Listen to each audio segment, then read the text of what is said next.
পায়ে হাত রাখা বলি, বিকাল বেলা ঘুমানোর আগে উজু করে 2 মিনিটের জন্য হইল আল্লাহর কাছে মাপ চান।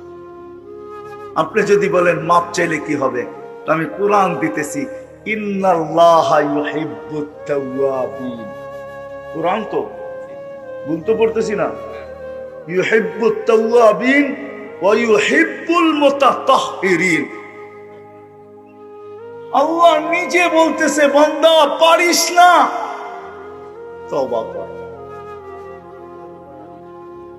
তাওয়াবিন আগে আনছেন, মুতাতাহহিরিন পরে আনছেন। তুই তওবা করতে দেরি, আমি তোকে পাক করতে দেরি করব। এতটুকু যদি করতে এই মজমায় একজনও নাই, কিন্তু এই পর্যন্ত একজনও হাত উঠায়া বলতে পারবে না, দাড়ি কাঁচা হোক আর পাকা হোক, যুবক হোক আর বৃদ্ধ হোক, যে আমি ঘুমানোর আগে বা সকালে উঠা 5 ওয়াক্ত নামাজের পরে বাদ দিলাম, ফজরের পরে আর এশারের পরে ঘুমানোর আগে আমি আল্লাহকে বইলা ঘুমাইছি, মালিক আসলে তো পারি না কিছু, তুই কোথায়, আমি কোথায়, তোর দয়া কতটুক আর আমার। এই জন্যই তো আল্লাহ বলছেন, রহমতি ইলাইকা নাজেল, আমি 24 ঘন্টা রহমতের বৃষ্টি নাজেল করি। ওয়া মাসিয়াতুকা ইলাইয়া সাঈদ, তুই 24 ঘন্টা আমার দিকে নাফরমানি পাঠাস, তা সত্ত্বেও আমি রহমত পাঠাইতে থাকি। কি করব, তোর সাথে আমার সম্পর্ক হয়ে গেছে, আমি রহমত রহমত পাঠাবো না তো পাঠাবো না কি করে? আমি 24 ঘন্টা রহমত তোর দিকে পাঠাইতে থাকি, কেননা তোর সাথে আমার এক সম্পর্ক হয়ে গেছে, আমি তোর সাথে আবদ্ধ, তোকে আমি পালবো অতদিন পর্যন্ত যতদিন পর্যন্ত তুই সীমানায় পাড়া রাখিস। একজনও এখানে নাই, হাত উঠায় বলতে পারবেন পীরের মুরিদও এখানে আছে।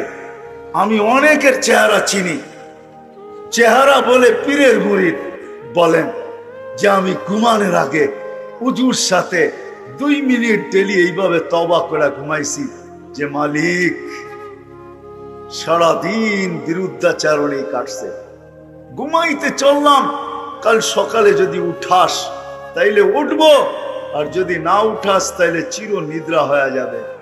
বিদায় আমি তোর সাথে সম্পর্ক জুড়া ঘুমাইতে চাইতেছি, তোর সামনে আত্মসমর্পণ করে ঘুমাইতে চাইতেছি, তোর হাতে হাত দিয়া ঘুমাইতে চাইতেছি, সব গুনাহ মাপ চায়া ঘুমাইতে চাইতেছি। এরকম কি একজনও হাত উঠায় বলতে পারবো আমরা যে ঘুমানোর আগে 2 মিনিট আমি তওবা করে ঘুমাই? এই জন্য পায়ে হাত দিয়া বলি, প্রতিদিন জোশে উঠায়েন না, শর্তটাও শোনেন, প্রতিদিন এটার এহতেমাম চাই, এহতেমাম। হ্যাঁ, যে জিনিসের এহতেমাম হয়, আহাব্বুল আমালি ইলাল্লাহি আদওয়ামুহা ওয়া ইন কাল্লা, এহতেমাম যখন হবে তো এটার গুরুত্ব ভিন্ন হবে। এই জন্য শেষমেশ বলতেছি, প্রথম তো 5 ওয়াক্ত নামাজ, আর যদি কিছু নাও পারি ফজরের নামাজের পরে 2 মিনিট হইল নির্জনে বসা আল্লাহর কাছে তওবা করে। এই উম্মতের জন্য আল্লাহ এই মালা দিছেন। আমি যুবকদের পায়ে হাত রাখা বলি, যুবক তোমরাও করো। 60, 30, 35 বছরের যৌবনের পিছনে চিরজীবনের যৌবন হারায় যায়। আমার কথা আজকে বুঝে না আসলো, কালকে বুঝে আসবে ইনশাআল্লাহ। ওই দিন বুঝলে কোনো কাজে দিবে না। সত্য এটাই, ওই দিন তো প্রত্যেক ব্যক্তিও বুঝবে আর চিৎকার দিয়া বলবে, আফসারনা ফারজি'না আমাল সালিহা ইন্না লামুকিনুন। আল্লাহ কপালের চক্ষু দিয়া দেখা ফেলছি, বিশ্বাস ভিতরে বসা গেছে, আর কোনো দিন উল্টা হবে না, পাঠান না। আল্লাহ বলবে কাল্লা, কোনদিন সম্ভব না। এটার ভিতরেই থাকো, কালুক সাউ ফিহা, এইখানেই অবস্থান করো, আর তোমাকে নড়াচড়ার ক্ষমতা দেওয়া হবে না, এইখানেই থাকতে হবে, বাহির তোমাদেরকে করা হবে না, কেননা গেটের তালা সিল গালা হয়ে গেছে। এই জন্য পায়ে হাত রেখা বলি, তওবায় অভ্যস্ত হন। ঘুমানোর আগে উজু করা 2 মিনিট তওবা করেন, যেই ভাষায় পারেন, বাংলায় পারেন বাংলায় বলেন, আরবি কোনো প্রয়োজন না। হায় হায়, আমাদের রব আমাদের জন্য এতটুকু দয়ালু, যেটা আল্লাহর রসুলও বলছেন আর আদম আলাইহিস সালাম বলছেন। জানি না আমার উপরে উম্মতে মুহাম্মাদীকে এত বড় ফজিলত কেন দেওয়া হলো। তো জিজ্ঞাসা করছে কোন ব্যাপারে? কয় গুনাহ করছি, ভুল হয়ে গেছে এক জায়গায়, কবুল হয়েছে আরেক জায়গায়। দূরত্ব কয়েক শত বৎসর,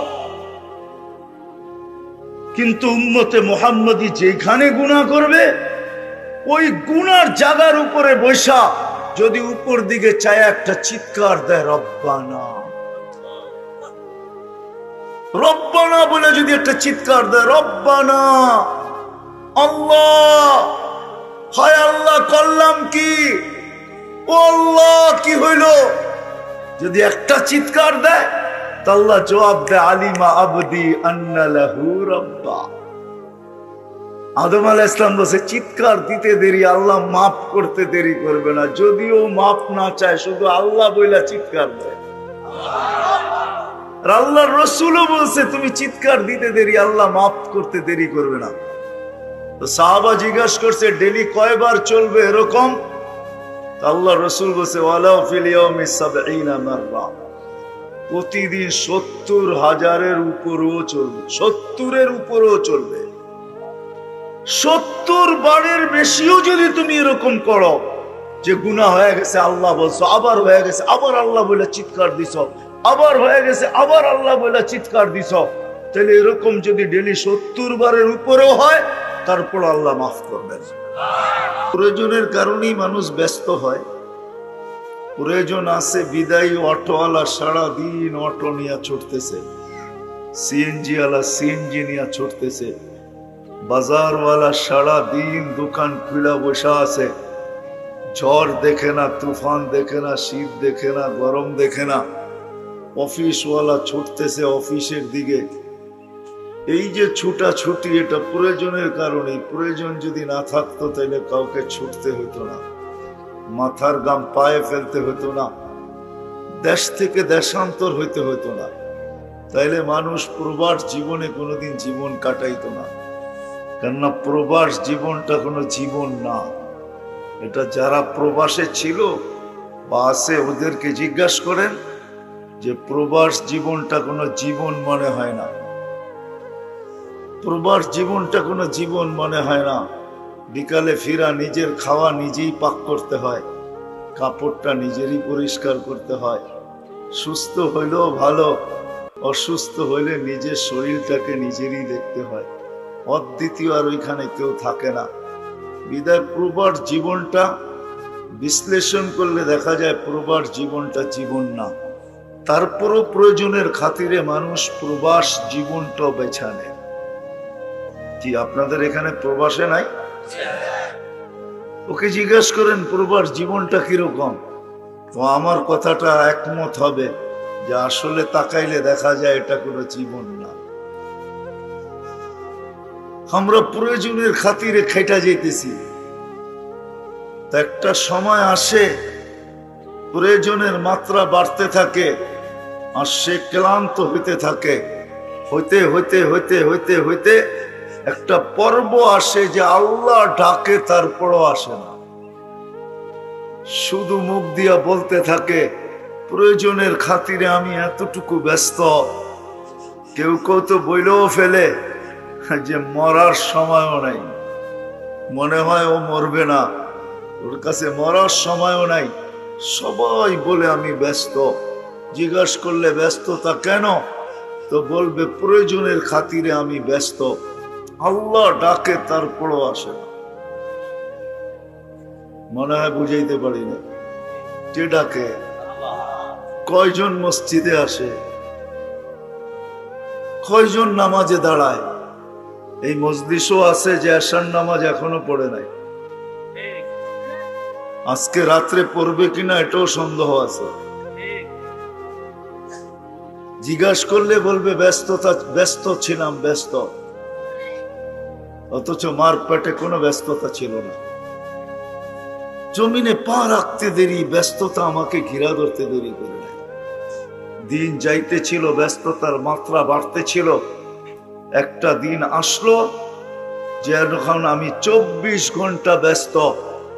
আল্লাহ ডাকলেও সাড়া দেওয়ার সুযোগ আমার কাছে নাই।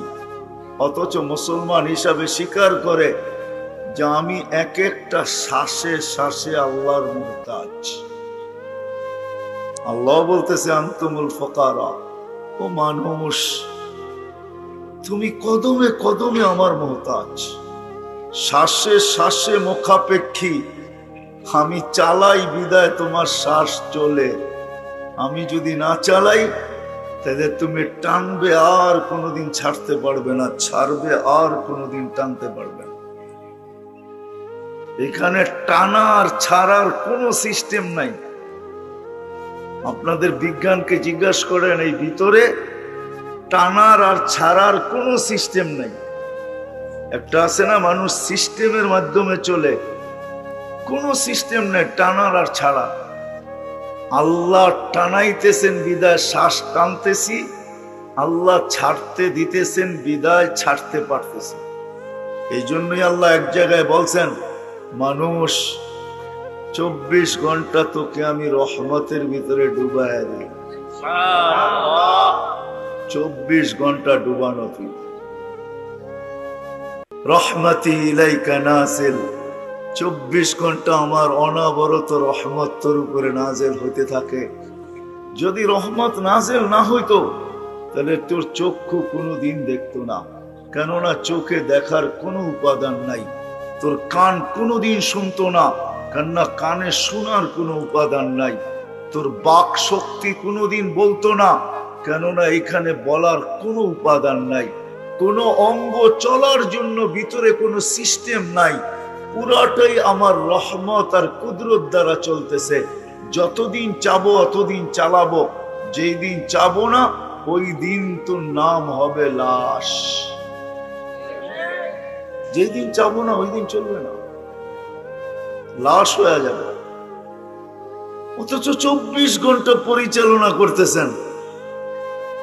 ওই ব্যক্তি যখন প্রয়োজনের বেড়া জালে আটকাইল, চতুর্দিক থেকে প্রয়োজন আর প্রয়োজন,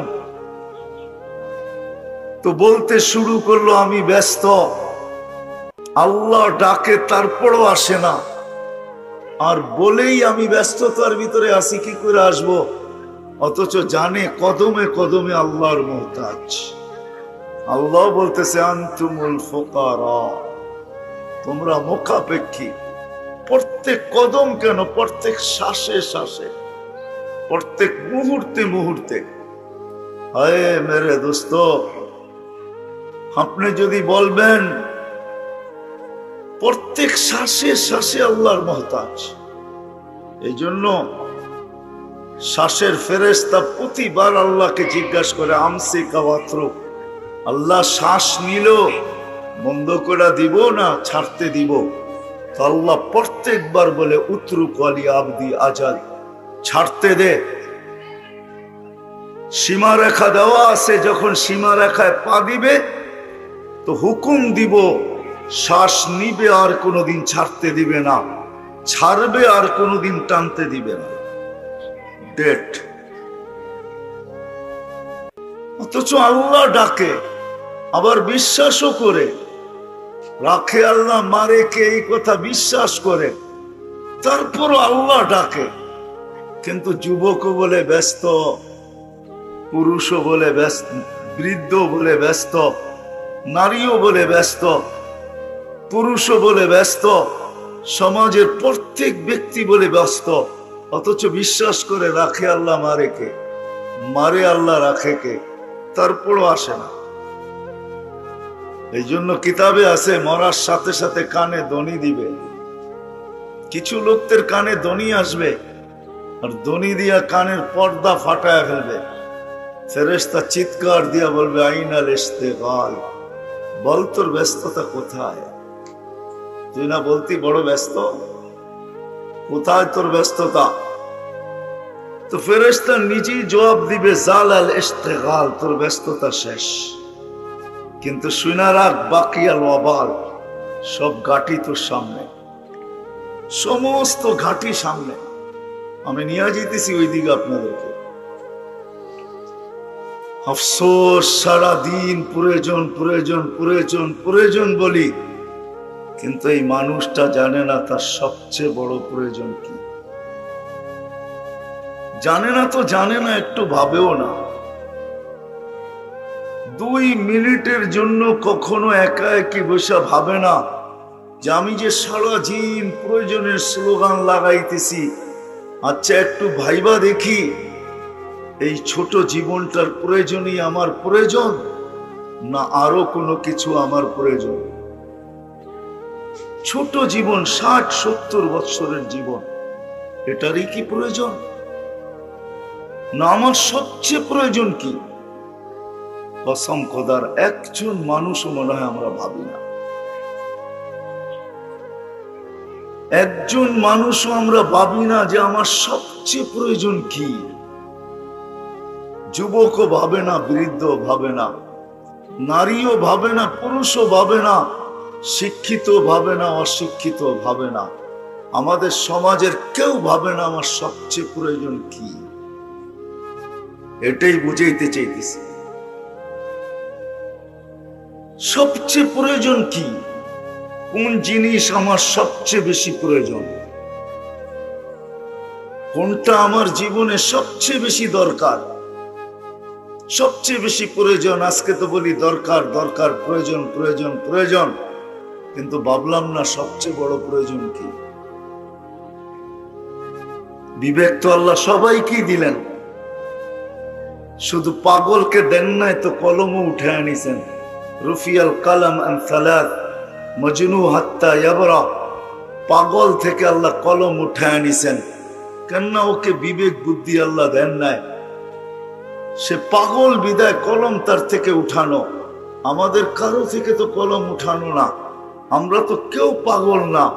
আমাদেরকে তো আল্লাহ বিবেক দিছেন, বুদ্ধি দিছেন, বিদ্যা দিছেন, সবকিছু দিছেন। আমাদের তো ভাবা দরকার ছিল যে আমার সবচেয়ে প্রয়োজন কি, সবচেয়ে কোন জিনিসটা প্রয়োজন। আজকের প্রয়োজনই সবচেয়ে বড় প্রয়োজন, না কোন জিনিসের প্রয়োজন। এই জন্যই কোরআন বুঝাইতে চাইতেছে, কদ্দামাত লিগাত। মানুষ, তোর বাবা দরকার ছিল, ইয়া আইয়ুহাল্লাযীনা আমানুত্তাকুল্লাহ ওয়াল তানজুর নাফসুন ওয়া তানজুর নাফসুন মা কদ্দামাত লিগাত। বাবা উচিত ছিল যে আজকের প্রয়োজন নিয়ে আমি এতটুকু মাথা ঘামাইতেছি, কালকে আমার প্রয়োজন কি, কালকে কি প্রয়োজন, কালকে কি প্রয়োজন, এটা মানুষ হিসাবে বাবা উচিত ছিল। কারণও বলতেছি আমি কেন জানেন, 2টা জিনিস মানুষের কপালে আর কারো কপালে আল্লাহ লেখেন না। মানুষের সাথে আরেকটা সম্প্রদায়ের যোগ করা যায়, কিন্তু ওদেরকে তো চোখে দেখি না, না দেখার কারণে যোগ করতে চাইতেছি না। যেদিন থেকে দেখব ওদিন থেকে ওদেরকেও যোগ করব। বিদায় মানুষ দেখতেছি, বিদায় মানুষেরটাই বলতেছি। 2টা জিনিস মানুষের কপালেই লেখা। এই মানুষই চিরদিনের জন্য সফল হবে, না হয় চিরদিনের অসফল। চিরদিনের জন্য সফল হবে, যেটাকে কোরআনের ভাষায় সাআদাত বলে, সাআদাত, সাঈদা। কোরআনের ভাষায়, হাদিসের ভাষায় যেটাকে কোরআনের ভাষায় ফৌজ বলে, ফৌজান আযীমা, বহুত বড় সফলতা। তা মানুষের কপালেই লেখা, চির সফল হবে অথবা চির অসফল হবে, চির কামিয়াব হবে অথবা চির নাকাম হবে। আর মানুষের সাথে যাকে যুক্ত করতে চেয়েছিলাম তিনি হলো জিন্নাত। এই 2 সম্প্রদায়ের কপালে হয়তো চির সফল, এটাই কেমন সফল কেমন অসফল এটাই দুজাহানের বাদশা চোখে দেখা এসে আমাদেরকে বুঝাইছিলেন।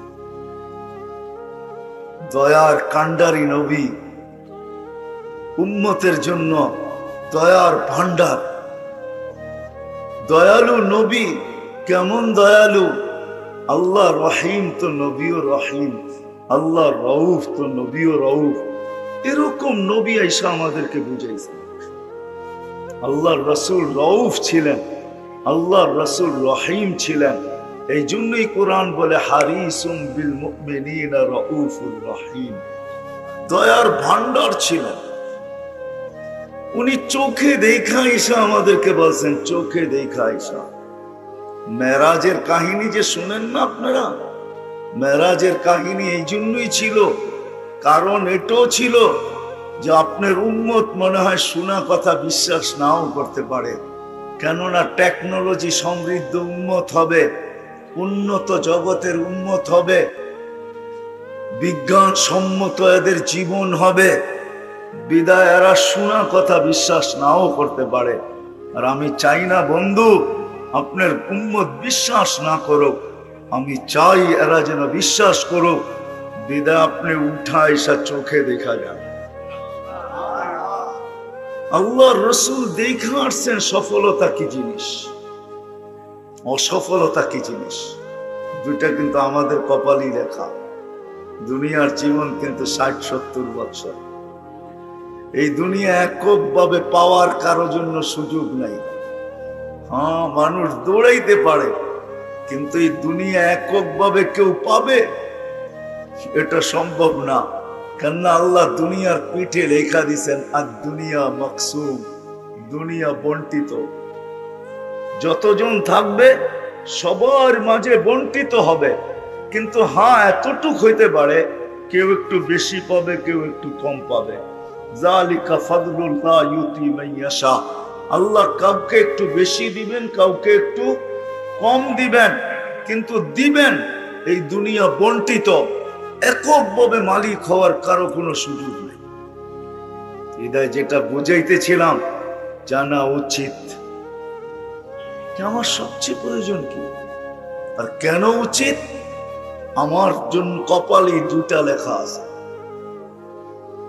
আমার জন্য দুইটার যে কোনো একটা।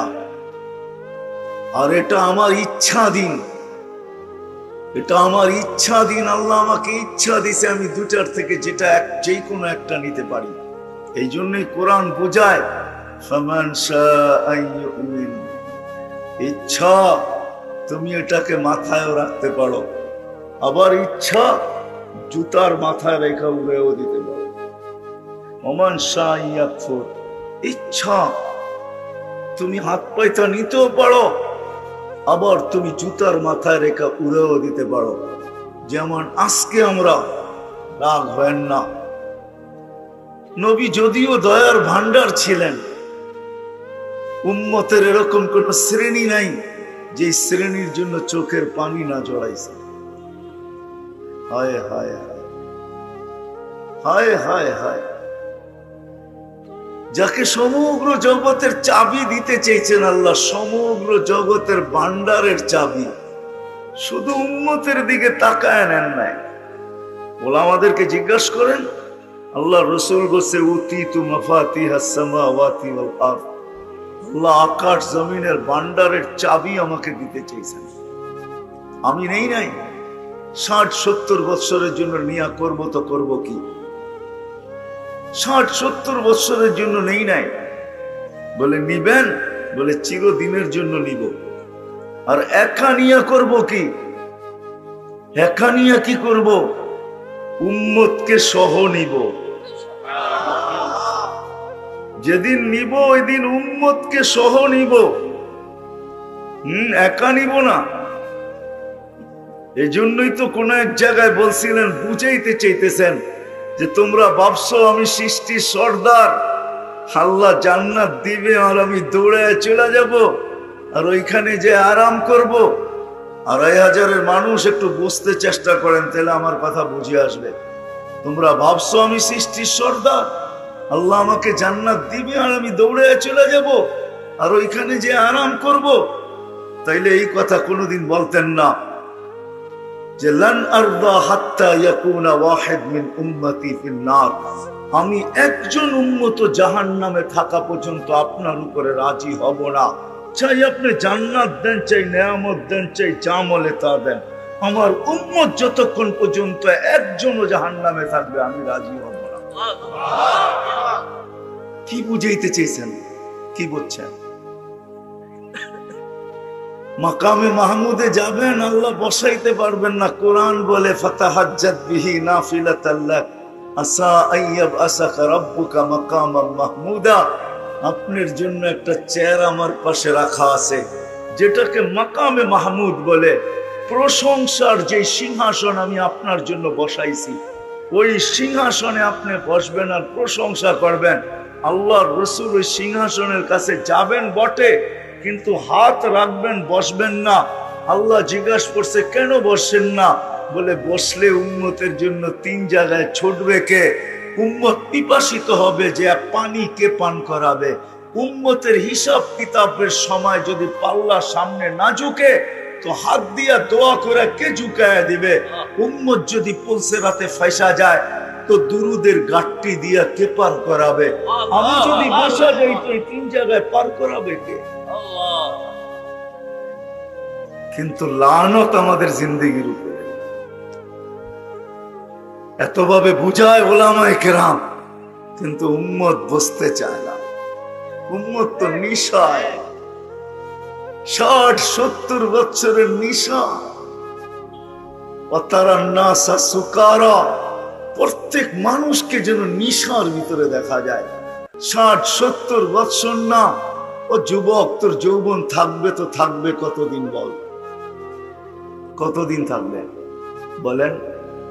আরে বলেন না, যৌবন কতদিন থাকে? কতদিন? 15 বছর বয়স থেকে নিয়ে কয় বছর পর্যন্ত থাকে? 50 পর্যন্ত। হ্যাঁ কি না 85ই মানেন? 15 থেকে 50 কয়দিন রইল যৌবন? হ্যাঁ 35 বছর, ঠিক না? হ্যাঁ, আরেক জায়গায় বললে তো বলা যায় 20তেই বুড়ি, ঠিক না? হ্যাঁ, কয়দিন থাকবে যৌবন? পায়ে হাত রাখি, বলো যুবক, কয়দিন থাকবে যৌবন? এই 35 বছরের যৌবনের জন্য আন্তাশিব্বু ফালা তাহরামু আবাদা, চিরদিন যুবক থাকবে, কোনোদিন বৃদ্ধ হবে না। চিরদিন বৃদ্ধ যৌবন থাকবে, কোনোদিন বৃদ্ধ হবে না। আন্তাশিব্বু ফালা তাহরামু আবাদা, এই 60-70 বছরের নেয়ামতের জন্য আনতানআমু ফালা তাইআসু আবাদা, চিরদিন নেয়ামতের ভিতরে ডুবায় দেওয়া হবে, কোনোদিন নেয়ামত কমবে না। ওয়ালাদাইনা মাসিদ, শুধু নেয়ামত বাড়বেই বাড়বে, কোনোদিন কমবে না। এই 60-70 বছরের নেয়ামত ভোগ করার জন্য চিরদিনের নেয়ামত তুমি বিসর্জিত। কোরআনের কথাই সত্য, ফামা রাবিহাত তিজারাতুহুম ওয়া মা কানু মুক্তাদিন। তাইলে তোমাদের ব্যবসা লাভজনক হইল না, তুমি যে বুদ্ধিমান এটার পরিচয় হইল না। আল কাইয়িসু মান দানা নাফসা, তুমি যে বুদ্ধিমান এটার পরিচয় হইল না। কোরআন হাদিস বলতেছে তোমার চেয়ে বড় নির্বোধ কেউ নাই। মা কাল্লা হায়া, তোমার চেয়ে নির্লজ্জ কেউ নাই, তোমার চেয়ে বুদ্ধিহীন কেউ নাই, যে চিরদিনের নেয়ামতকে হারায় দিলা মাত্র 60-70 বছরের জন্য। তারপরও তো একটা কথা আছে, মানুষ যতটুক কামায় অতটুক খাইতে পারে না। হ্যাঁ কি সত্য? একমত আপনারা? যতটুক কামায় অতটুক খাইতে পারে? যত সুন্দরী বানায় কয়দিন থাকতে পারে? কি মনে হয় বোঝেন নাই? সবার ঘর কবর কি ঘরের ভিতরে হয় নাকি? কয়দিন থাকে? নাই 2500 নাই এরকম বাড়ি ঘর। যত সুন্দরী বানা, বড় এরকমও বাড়িওয়ালা আছে, বাড়ি কমপ্লিট কিন্তু ওনার কবরও কমপ্লিট। উনি বাড়ির গেটের পা দিয়েও দেখতে পারে না, না নাই। তো আল্লাহ বলে শোনো, 60-70 বছরের নেয়ামতের জন্য চিরদিনের নেয়ামতকে হারায় ফেললাম। ব্যবসা লাভজনক হইল না, তুমি বুদ্ধিমান না। হায়, দুনিয়ার সামান্য সুস্থতার জন্য, 60-70 বছরের সুস্থতার জন্য চিরদিনের সুস্থতাকে হারায় ফেলছে। আনতাসিহু ফালা তামরাদু আবাদা, চিরদিন তুমি সুস্থ থাকবে, অসুস্থ তুমি কোনোদিন অনুভবও করবে না। এই 60-70 বছরের জীবনের জন্য হায় হায় হায় 2500 মানুষ রাগ হয় না। 60-70 বছরের জীবনের জন্য চিরদিনের জীবনকে হারায় ফেলছে। আনতাহইয়া ফালা তামুতু আবাদা, আসতেছে একটা দিন চিরদিন তুমি জীবিত থাকবে, কোনোদিন মউত তোমার কাছে আসবে। এটাই বুঝাইতে চাইতেছিলাম যে যুবক, সামান্য দিনের জন্য যৌবন, 35 বছরের যৌবনের জন্য চিরদিনের যৌবন হারায় ফেলতেছ। তো যেটা বুঝাইতেছিলাম, উচিত ছিল বুঝা, যদিও দুনিয়ার প্রয়োজন বুঝি, যার কারণে দেশ থেকে দেশান্তর হইতে দ্বিধা করি না, যার কারণে হয় চোর চুরি করতে দ্বিধা করে না, ডাকাত ডাকাতি করতে দ্বিধা করে না, হয় আরেকজনেরটা ছিনাই তো দ্বিধা করে না, হয় সত্য এটাই। কিন্তু জানি না আমার সবচেয়ে প্রয়োজন কোনটা, এটাই জানি না। কিন্তু জানা উচিত ছিল, জানা উচিত ছিল প্রত্যেক মানুষের যে আমার সবচেয়ে প্রয়োজন কি। আর কারণ কেন, কারণটাও বলতেছিলাম যে জানা কেন প্রয়োজন। কেননা দুইটা জিনিসই আমার কপালে লেখা, দুটার যেই কোনো একটা লেখা আমার কপালে, দুটা রাখা আছে, যেই কোনো একটাকে আমার অর্জন করতে হবে, যেই কোনো একটা। আল্লাহর রাসূল সহজ পদ্ধতি শিখায়া দিয়েছেন, শোনো, অসফলতা অর্জন করার জন্য কিচ্ছু লাগবে না। আলা ইন্নান নারা সাহলুন বিশাহওয়া, তুমি জাহান্নামে যাইতে চাও তাহলে বেশি কিছু করতে হবে না, মনের ঘোড়ার উপরে বসা যাও, মন যেমন চায় এরকম চলতে থাকো। মন চাহি ঘোড়ার উপরে বসা যাও। ও যুবক, মন চাহি ঘোড়ার উপরে আজকে তোমরা বসা, আমরাও বসা মন চাহি ঘোড়ার উপরে। আল্লাহর রাসূল বলছে মন চাহি ঘোড়ার উপরে বসা যাও। আলা ইন্নান নারা সাহলুন বিশাহওয়া, তো মন চাহি ঘোড়া তোমাকে দোজখে ঢুকায়া তারপরে ফিরে আসবে, তোমার কিচ্ছু করতে হবে না, বড় সহজ। আলা ইন্নান নারা সাহলুন বিশাহওয়া, মন চাহি জীবন, আজকে মন যেরকম চায়। কিন্তু বলছেন আরেকটা, এটা একটু কষ্ট করতে হবে। আলা ইন্নাল জান্নাতা হাজানুন বিরুবওয়া, জান্নাত অর্জন করতে হলে বড় কষ্ট করতে হবে। তো যেটা আমি বুঝাইতেছিলাম, দুটার যে কোনো একটা আমাদের কপালে আসবে, আর এটা চির সত্য। নাইলে যদি সত্য না হইতো তাহলে কোরআন এই কথা কোনোদিন বলতো না, ওয়া আম্মা মান সাকুলাত মাওয়াজিনুহু ফাহুয়া ফি ঈশাতির রাদিয়া। কোরআন এই কথা কোনোদিন বলতো না, ওয়া আম্মা মান খাফফাত মাওয়াজিনুহু ফাউম্মুহু হাবিয়া। যার আমলনামার পাল্লা ভারী হবে, ফাহুয়া ফি ঈশাতির রাদিয়া, চির সুখের জায়গা জান্নাতে যাবে। আর যার পাল্লা ভারী হবে না, চির অশান্তির জায়গা দোজখে যাবে। কেমন অশান্তি! আমি তো বলি দোজখের কোনো আযাব প্রয়োজন নাই, শুধু দেহটাই যথেষ্ট। বিশ্বাস যদি না হয় তাহলে আমি দেহের একটু বর্ণনা দিই। শুধু বসতে জায়গা লাগবে 470 কিলোমিটার। কত? যার বসতে জায়গা লাগবে 470 কিলোমিটার, পিছনের অংশটা, কোমরের নিচের অংশটা এতটুকু বড় হবে যে 470 কিলোমিটার লাগবে বসতে। এই দেহটা উঠাবে তো উঠাবে কি করে? একটা দাঁত হবে 10 কিলোমিটার চওড়া, উপরের মাড়িটা হবে 160 কিলোমিটার, নিচেরটা হবে 160 কিলোমিটার। যে চেহারাটায় ফিট হবে ওই চেহারাটা কেমন হবে একটু ভাবেন না? দেখেন তো, না আপনাদেরকে নিয়ে যেতে পারলে দেখাইতে পারতাম। আমি দেখে আসছি, আপনারাও যদি চাইতেন একটু ভালো হতো। এই জন্যই তাবলীগালারা বলে বিদেশ সফর করো। সফর করলে দেখা যায় ইয়ামানে ওই পাহাড় রাখা আছে যেটাকে আল্লাহ রসুল বলছেন এক এক জাহান্নামীর এক একটা ডান হবে ইয়ামানের পাহাড় বায়জার সমান, জাবালে বায়জা। ওই পাহাড় না দেখলে বোঝা যাবে না যে ওই পাহাড় কত লম্বা কত মোটা। ওই পাহাড়ের সমান এক একটা রান হবে, কোনো শাস্তির দরকার হয় না। মাঝে মাঝে কিছু মোটা মানুষ আছে, আমাদের দেশেও পাওয়া যায়, অতিরিক্ত মোটা যখন হয়ে যায় তো 2 কদম না দিয়ে হাফাইতে থাকে, ঠিক না? কষ্ট না আরাম? হ্যাঁ, অনেক আরাম, ঠিক না? হ্যাঁ, কষ্ট। শীত আসলো বেশি লাগে, গরম আসলো। আবার মোটা হওয়ার কারণে শরীরের বিভিন্ন জায়গায় ফাটলও ধরে, ঠিক না? ঠিক মতো নিজেকে পরিষ্কারও করতে পারে না, ঠিক না?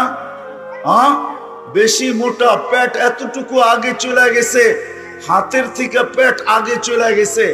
এখন হাত ছোট হয়ে গেছে, পেট বড় হয়ে গেছে, তো হাত জায়গা মতে যাবে তো যাবে কি করে? ওরকম পরিষ্কারও হইতে পারে না। পরিষ্কার হইতে হইল মনে হয় ব্রাশের প্রয়োজন হয়, জানি না এরকম ব্রাশ তৈরি হয়েছে কিনা, বুঝাইতে মনে হয় পারি নাই। রাগ হয়ে গেলেন? রাগ হয়ে না, ক্রিটিসাইজ করতেছি না, বুঝাইতে চাইতেছি। শরীরগুলা ফাটবে, রক্ত আর পুজ জমা হবে। আল্লাহর রসুল বসে দুনিয়ার যেই কোনো শিপ ওটার ভিতরে তুমি চালাইতে পারবে, কোথাও ঠেকবে না, কোথাও বাঁচবে না। শুধু দেহটাই যদি হইতো। কোন সিলেটি লোক বলছিল, বড় ভালো লাগছে সিলেটি কথাটা, কবরে যদি কুস্তা আজাব নাই হইতো, কোনো আজাবই যদি কবরে না হয়, দিয়া দেওয়ার পরে যদি রুটা শুধু ফেরত দিয়া দেয়, আর আমরা জানি আমরা কবরকে কতটুকু সংকীর্ণময়, কতটুকু অন্ধকার করে লাশটাকে রেখা আসি। বলছে কুস্তা আজাব যদি নাই হইতো, শুধু রুটাই ফিরাইয়া দিয়ে আল্লাহ বলতো এই অবস্থায় কিয়ামত পর্যন্ত বসা থাক, তাইলে কেমন হইতো একটু ভাবেন না? কখনো কি ভাবছেন কেমন হতো? কোন আযাবের দরকার ছিল না। কি আমরা কি কবর প্রশস্ত রেখে আসি? কয়েক মাইল পর্যন্ত কতটুকু সংকীর্ণ করি? বুগলি কবর যেটা বলে, ওটা তো লাশটা ভিতরে ঢুকায় দিয়ে তারপরে দাঁড়া করায় বাঁশ দেয়, তারপরে পুরোটা মাটি দিয়ে ভরা দেয়, ঠিক না? ওইখানে যদি আল্লাহ রুটা পাঠায় দেয় আর বলে এই অবস্থায় কিয়ামত পর্যন্ত বসে থাক, কোনো আযাব নাই তোর, এটাই তোর আযাব।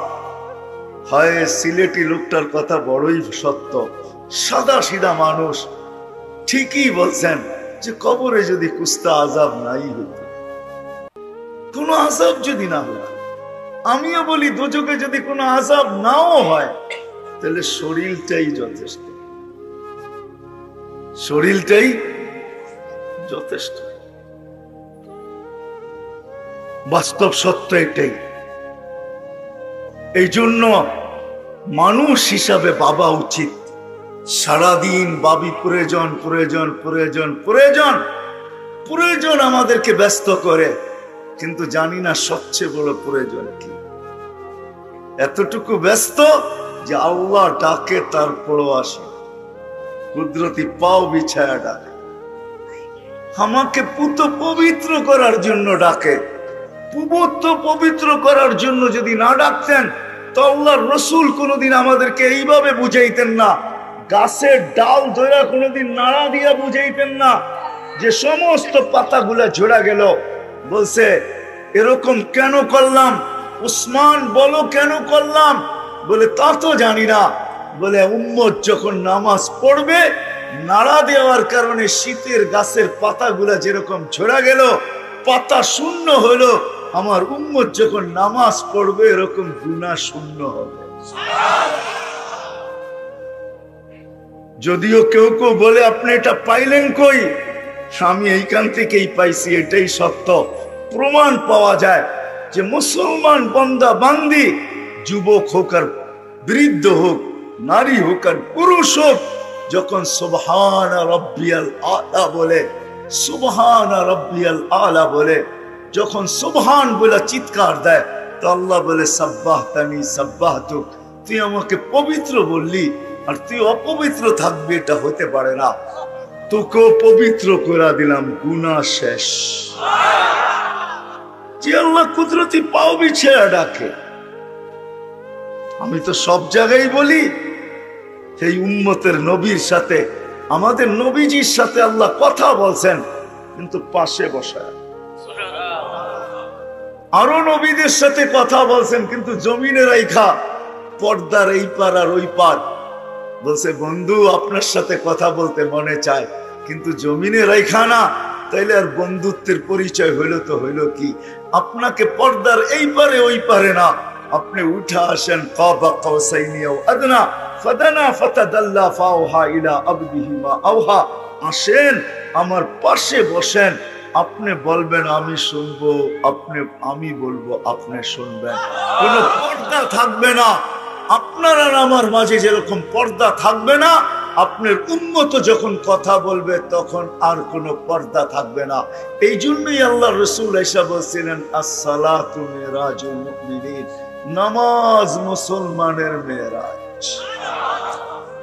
এই জন্যই হাদিস খুঁজলে পাওয়া যায়, ইদা সাজাদাল আবদ, বান্দা যখন সিজদায় যায় তো আল্লাহ ফেরেশতাদেরকে বলে ইরফা হিজাব বাইনি ওয়া বাইনা আবদি, সরা বান্দা বান্দির মধ্যখানের পর্দা। বলবে কেন? বলে ইদান ইউনাজি আবদি, বান্দা বান্দি আমার সাথে কথা বলবে, আর পর্দার এই পারের ওই পারের কথা যদিও আমি বলছি, কিন্তু অন্যের সাথে, বন্ধুর উম্মতের সাথে পর্দার এই পারে ওই পারে কথা বলে মজা হবে না। বিদা সরা পর্দা, পর্দা ছাড়া উম্মত কথা বলবে, বন্ধুর উম্মত কথা বলবে যাতে মজা হয়। আল্লাহ ডাকে, তারপরও ব্যস্ত বইলে আসেন, অথচ স্বীকারও করে আমি শ্বাসে শ্বাসে আল্লাহর মুহতাজ, অথচ গানও বানায় 1 মিনিটের নাই ভরসা। নিজের চোখে দেখলো সত্যায়িত, আল্লাহ যে লেখলো যে গাইলো তার উপরে হইল, অন্য কারো উপরে হইলো কি হইল না ওটা আমার বিষয় না। যে লেখছে যে গাইছে তার উপরে ফিরোজ শাহী এই গান লেখছে। ফিরোজ শাহী এই গান গায়া বাংলাদেশের স্টেজ মাতাল করছে, আর গাজীপুরের স্টেজে তার উপরে সত্যায়িত করছে। না হয় না? যুবকরা কি কয়? হয় না সত্যায়িত? হ্যাঁ, যখন বিশ্বাস করি 1 মিনিটের নাই ভরসা, তাহলে আল্লাহ ডাকলে কেন আসে না? 99 পদের মালিক আল্লাহ, শ্বাসে শ্বাসে যার মুহতাজ আমি। এই জন্যই তো আল্লাহ দেখায় মাঝে মাঝে, দেখুন তো মানুষটা দৃষ্টি শক্তিওয়ালা মানুষটা হঠাৎ দৃষ্টি হারায় ফেলে, সারা দুনিয়া দেখে অন্ধকার। দৃষ্টি শক্তি ছিল, এখন দৃষ্টি নাই। আছে এরকম প্রমাণ না নাই? হ্যাঁ, 2-4টা বললে আপনারও চিনবেন। 2-4টা আমি বলতে পারি যাদেরকে আপনারও 2500-এর মানুষও চিনবেন, বেশি দূরের না। আপনাদের এখানে অধিকাংশ শিক্ষিত সমাজ বুঝবে, চিনবে, অধিকাংশ নেতারাও চিনবে। নাম বলবো না, এরকম একজন না 1 ডজন দেখানো যায়। দেখতে ছিল, হঠাৎ দেখে না। দুনিয়াও খুঁজে পায় না, কেন দেখে না? আমার কাছে এটার জবাব আছে। একটু আগে আমি বলছিলাম যে আমি দেখি না, আল্লাহর রহমতের কানেকশন আছে, এই জন্য দেখতেছি। ওই কানেকশনটা ডিসকানেক্ট হয়ে গেছে, এখন আর দেখে না। দুনিয়া খুঁজতেছে, কেন দেখে না? খুঁজতে খুঁজতে খুঁজতে খুঁজতে খুঁজতে হায় কয়টা দেখবে, কয়টা দেখবে? চক্ষু যখন দেখে তো 13 কোটি ক্যামেরা দিয়া দেখে। কয়টা তালাশ করবেন কোন কোনটার তার ছুটে গেছে? এক চোখে 13 কোটি ক্যামেরা। যখন দেখে তো 13 কোটি ক্যামেরা দিয়া দেখে। একটা বন্ধ করে আরেকটা দিয়া দেখেন তো আপনি 13 কোটি ক্যামেরা দিয়া দেখতেছেন। 2 চোখ যখন একবারে দেখে তো 26 কোটি ক্যামেরা দিয়া দেখে। এই জন্য মাঝে মাঝে দেখা যায় বলতে বলতে এক সময় বাক শক্তি হারায় ফেলে, আর বলতে পারে না। জীবিত তো আছে বটে, সচ্ছল তো আছে বটে, চলমান তো আছে বটে, কাজকাম করে তো বটে, কিন্তু মুখ দিয়ে আর উচ্চারণ করতে পারে না। আসলে দুনিয়া তালাশ করতেছে, কেন বলে না? একটা উক্তি দিয়া দেয়, আপনার এটা হয়েছে সেটা হয়েছে, সোজা কথা তো বিজ্ঞান বলতে চায় না। যদি বলে দিত যে রহমতের কানেকশন ডিসকানেক্ট হয়ে গেছে, এই জন্য তুমি বলতে পারতেছো না, এটা তো বলে না, তো একটা কারণ বলে দেয় যে এই কারণে বলে না, কারণ একটা দেখায় দেয়। চিকিৎসা চলতে থাকে, টাকার বান্ডেল যেতে থাকে, ওরা বড়লোক হইতে থাকে, কিন্তু এক কথায় যদি বলে যে না, রহমতের কানেকশন ডিসকানেক্ট হয়ে গেছে। কানেকশন যতক্ষণ পর্যন্ত ছিল তুমি বলতে পারতেছিলা, কানেকশন শেষ হয়ে গেছে, এখন তুমি বলতে পারো না। মালিকের কাছে চাও, মালিক যদি আবার কানেকশন দিয়া দেয় তো তুমি আবার বলবে। বিশ্বাস হয় না? যদি না হয় তো প্রমাণ দিই আমি। এইখানে বলার কোনো উপাদান নেই, বিজ্ঞান তালাশ করে দেখছে। যদি থাকতো এতদিনে আর্টিফিশিয়াল বাক শক্তি তৈরি হইতো, আর মোটা মোটা অঙ্কে বিক্রি হইতো দুনিয়াতে বোবাত্ম দূর করার জন্য। যদি আর্টিফিশিয়াল শ্রবণ শক্তি বিজ্ঞান তৈরি করতে পারতো, তাইলে বধিরত্ব দূর হইতো, মোটা মোটা টাকা দিয়া বিক্রি হইতো। যদি অন্ধত্ব দূর করতে আর্টিফিশিয়াল চক্ষু বানাইতে পারতো, তাহলে অন্ধত্ব দুনিয়ার থেকে দূর হয়ে যেত। কেননা এইখানে দেখার কোনো উপাদানই নাই, এইখানে শোনার কোনো উপাদানই নাই, এইখানে বলার কোনো উপাদানই নাই। আমি আপনাদেরকে কুদরত দেখাইতেছি, রহমত দেখাইতেছি, যার কারণে সম্ভব। দুনিয়ার কোনো বিদ্যায় আমাকে আজ পর্যন্ত কোনো ডাক্তারি বিদ্যায় দেখাইতে পারবে না যে প্রতিদিন কোনো মানুষের একাধিকবার ডায়ালিসিস সম্ভব। দুনিয়ার কোনো ডাক্তারি বিদ্যাতে নাই, ডাক্তারি সায়েন্সে এই কোনো লেখাই নাই, এরকম কোনো পৃষ্ঠাই নাই, এরকম কোনো উক্তিই নাই, এরকম কোনো থিওরি নাই। এখন পর্যন্ত কোনো শিক্ষা আসে না যে ডেলি একবারের বেশি 2 বার ডায়ালিসিস করা যায়। ও যুবক, তোমরা সারা দিন নেট ঘাঁটতে থাকো, বলো তোমাদের যদি নেটে সংযোগ থাকে এখনই একটু সার্চ দিয়া দেখো যে একবারের বেশি ডেলি 2 বার ডায়ালিসিস করা যায় কিনা। কি যায়? যাই না বলতেছেন না? না যাই না? যারা জানেন ওরা বলেন। একবারের বেশি 2 বার ডায়ালিসিস ইম্পসিবল, সম্ভব না।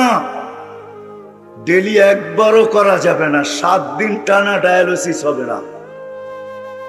একদিন বাদ দিয়া হবে, সপ্তাহে 4 দিন বা 3 দিন, এর বেশি ডায়ালিসিস করা যাবে না। হায়, যদি রহমত আর কুদরতের খেল না হইতো, তাহলে বিজ্ঞান বলতেছে একাধিকবার ডেলি করা সম্ভব না। আর আমার আল্লাহ আমাদের এই সুস্থ শরীরে ডেলি 36 বার ডায়ালিসিস করে। কতবার? কুদরত ডেলি 36 বার আমাদের শরীরে ডায়ালিসিস করেন। যার ডায়ালিসিস করে ওই জিজ্ঞেস করেন ডায়ালিসিসের কষ্ট কি? 2টা ক্যানোলা লাগাইতে হয়, 2টা এখানে গলার ভিতরে, একটা দিয়ে রক্ত বাহির করে মেশিনে রিফাইন করে, আরেকটা দিয়ে আবার ঢুকায়। যেটা দিয়ে বাহির করে ওটা দিয়ে ঢুকাইতে পারে না, ওটা শুধু বাহির হবে, আরেকটা দিয়ে ঢুকবে যায়। ওরে জিজ্ঞেস করেন কষ্ট কিরকম হয়, আর আমরা জানি না। হায় যুবক, তারপরও তুমি আল্লাহকে চিনলা।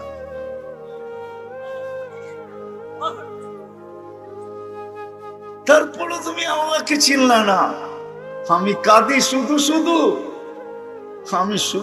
কাঁদি না, এটি ভাবতে ভাবতেই কাঁদি। সময় হয় না, অনেকে পছন্দ করবে না যে আমরা ডাক্তারি পড়তে বসি নাই, নাইলে আমি দেখাইতাম যে এই শরীরে কুদরত কি চলে, এই শরীরে রহমতের কতটুকু ছাপ, কতটুকু আল্লাহর রহমতের কানেকশন। এই জন্যই তো হুকুম দিছে মসজিদে ঢোকার সময় দোয়া পড়বে, আল্লাহুম্মা ইফতাহ লি আবওয়াবা রাহমাতিক। ও মালিক, রহমতের গোডাউনে চলে আসলাম, তুই আমার সংযুক্ততা রহমতের সাথে করা দে, কানেকশন আমার রহমতের সাথে করা দে, সংযোগ করা দে রহমতের সাথে। নাইলে আমার কিডনি ডেলি বার 36 বার রিফাইন হবে না, ডায়ালিসিস হবে না। তুই যদি রহমতের সংযোগ না রাখলি তো আমার দৃষ্টি দেখবে না। তুই যদি রহমতের সংযোগ না রাখলি তো হইতে পারে আমার কান একদিন শুনবে না। তুই যদি রহমতের সংযোগ না রাখলি তো হইতে পারে আমার জবান একদিন বলবে না। তুই যদি সংযোগ না রাখলি হইতে পারে আমার কিডনি সচ্ছল থাকবে না। তুই যদি সংযোগ না রাখলি তো আমার লিভার নষ্ট হয়ে যাবে। তুই যদি সংযোগ না রাখলি তো আমার হার্ট বিনষ্ট হয়ে যাবে। তুই যদি সংযোগ না রাখলি আমি হাট্টা গাট্টা হইতে পারি কিন্তু আমার যৌবন বিলুপ্ত হয়ে যাবে। না এরকম যুবক? দেখতে তো যুবক দেখা যায় কিন্তু ভিতরে নাইলে কলিকতার হারবাল চলবে তো চলবে কেন? নাইলে মডার্ন হারবাল চলবে তো চলবে কেন? মডার্ন হারবাল কেন চলবে? কলিকতার হারবাল কেন চলবে? এত বড় বড় হাসপাতাল কেন হবে? চর্ম আর যৌন নিয়ে এত বড় বড় হাসপাতাল কেন হবে? এত বড় বড় ডাক্তাররা ডিগ্রি কেন নিবে? এত মেডিসিন কেন তৈরি হবে? বোঝা গেল এই জন্যই মসজিদে আসার ডাক আহ্বান ছিল, আস আমার রহমতের সাথে তুই সংযুক্ত হ। এই জন্যই মসজিদের দোয়া আল্লাহুম্মা আফতাহলি আবওয়াবা। অথচ ডাকে আল্লাহ কয়জন আসে? কয়জন আসে? আর আগে বাড়তে চাইতেছি না, কয়জন আসে? এই জন্য আগে ওয়াদা করেন কথা শেষ করার আগে যে আজকের থেকে নামাজ ছাড়ব না। ওয়াদা, পাক্কা ওয়াদা। পূজা কিন্তু করেন। আমি যুবকদেরকেও বলতেছি পূজা করো, নাইলে আমি কিতাব থেকে তোমাদেরকে শুনাইতেছি। যদি না করলা তাহলে দুটা শাস্তি দুনিয়াতে তোমাকে আল্লাহ দিবে, এটা লেখা রাখো। কয়টা?